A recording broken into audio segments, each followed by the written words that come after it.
Obama, I never thought he was qualified to be president, but the one thing I thought he'd be good at is being a cheerleader for the country.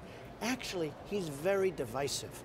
I really hit them hard over the last 2 days on the flags. Why aren't you for the 5 Marines that we killed? Finally, he lowered the flags. And I don't want to take credit for it, but I hit him hard. You saw that. Why doesn't he call up Kate, the parents of Kate? Why? Kate is this incredible young woman who was shot, killed by an illegal immigrant. He calls other people. They send staffs of White House people to these other funerals.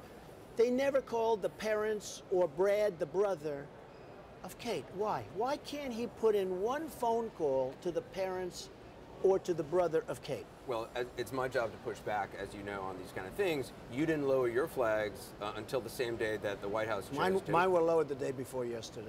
Tuesday. Same day whatever. as the White House. Well, whatever. They were lowered. Same day as Again, Obama. I'm not the United States. You okay? also... You would think that would be automatic. I talked to Brad, the brother of Kate, who said that you did not call, though you had been talking about his sister, and wished you had.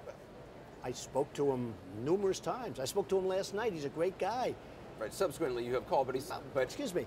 I had to leave a period of grieving. I'm Donald Trump. I'm a private person. You didn't want to have call. to have. Of course, I don't want to call the day of the murder, which is exactly by this animal that came in illegally 5 times.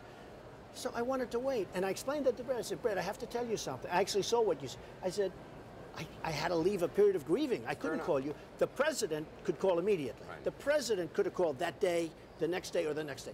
I'm a private citizen. That's the kind of thing, as president, you feel you would do much, but you would be much less divisive, much more of you. That's how you would be a uniter. I would have called, absolutely. That would be a call that you should make. You know what?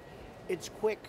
Those people are devastated. They're great people. And there are others. I had a news conference that you people covered, that CNN covered, in California with some of the most incredible people where their sons and daughters and family were killed by illegal immigrants that shouldn't have been in the country. And yes, I would call those people. I can always find time to call.